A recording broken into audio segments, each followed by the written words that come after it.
बताने के लिए सारी खबर। नेहा बताइए।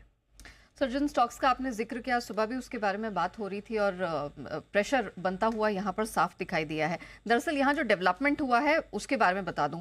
US security and exchange commission, जो कि अमेरिका की रेगुलेटर है, मार्केट रेगुलेटर, इन्होंने अदानी केस की जांच के लिए अब भारत के कानून मंत्रालय से मदद मांगी है। ये इन्फॉर्मेशन कहाँ से आई? दरअसल न्यूयॉर्क डिस्ट्रिक्ट कोर्ट में ये जो मामला है, इसकी जांच में इन्होंने ये जानकारी दी है कि ये डेवलपमेंट है कि हम भारत से और भारत के कानून मंत्रालय से मदद मांग रहे हैं। इसकी कोर्ट फाइलिंग में इन्होंने बताया कि तकरीबन 2300 करोड़ का ये पूरा मामला है। गौतम अडानी और उनके जो भतीजे हैं सागर अडानी, उन पर रिश्वतखोरी के मामले में इन्होंने भारत के कानून मंत्रालय से मदद मांगी है।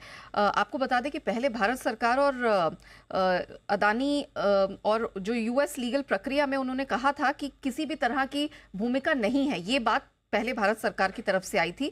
और साथ ही आपको बता दें कि ये जो केस चल रहा है, इसमें अडानी ग्रुप ने दुनिया की जो 2 बड़ी यूएस लॉ फर्म्स हैं उनको नियुक्त किया है। अब थोड़ा सा इसके बैकग्राउंडर में जाते हैं कि ये शुरुआत कहाँ से हुई। दरअसल ये जो अमेरिकी रेगुलेटर है, एसईसी, इन्होंने नवंबर 2024 यानी कि पिछले साल के नवंबर में समन भेजा था। गौतम अडानी समेत 7 अन्य पर इन्होंने आरोप लगाए थे कि 2020 से 24 के बीच में सोलर एनर्जी कॉन्ट्रैक्ट हासिल करने के लिए इन्होंने $265 मिलियन के रिश्वत दिए हैं।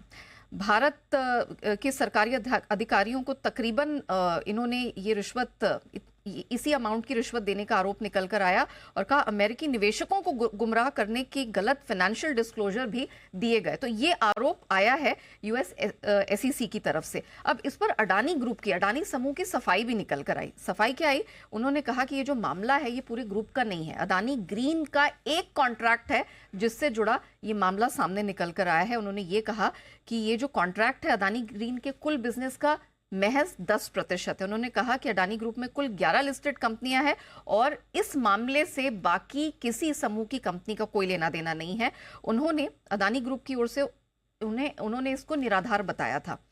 अब जो यहां पर इसका फॉल आउट हुआ है, जैसे ये खबर सामने निकल कर आई नवंबर में, हमने देखा S&P ग्लोबल रेटिंग्स ने आउटलुक को पॉजिटिव से नेगेटिव कर दिया। कहां कहां किया? अडानी पोर्ट, अडानी ग्रीन समेत 3 अडानी ग्रुप कंपनियों पर उन्होंने आउटलुक घटाया और कहा कि भाई कैश फ्लो और गवर्नेंस को लेकर एक बड़ा रिस्क यहां पर दिखाई दे रहा है। और आज के डेट तक रेटिंग को BBB- पर बरकरार रखा गया है। तो ये नई डेवलपमेंट है जिस वजह से हमने फिर से देखा है कि इस समूह के लिए दिक्कतें बढ़ रही हैं और उसी का इम्पैक्ट आज देखने को मिला है। बिल्कुल वही असर दिख भी रहा है। और एक्चुअली यूएस एसईसी जो कि वहाँ की सेबी एक तरह से रेगुलेटर है, सिक्योरिटीज एक्सचेंज कमीशन, उन्होंने हेग कन्वेंशन का हवाला दिया। हेग में जो एक समझौता हुआ था, अंतर्राष्ट्रीय समझौता, जिसमें एक देश दूसरे देश की सरकार को किसी तरह की जानकारी के लिए या कानूनी मदद के लिए लिख सकता है, उसके अंतर्गत एसईसी ने ये मतलब बिल्कुल ऑफिशियल रूट से आया है।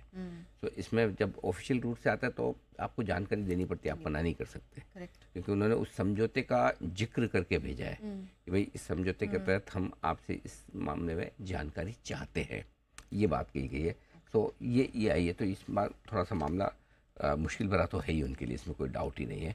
और इसलिए स्टॉक हल्के फुल्के कमज़ोर रिएक्शन भी दे रहे हैं।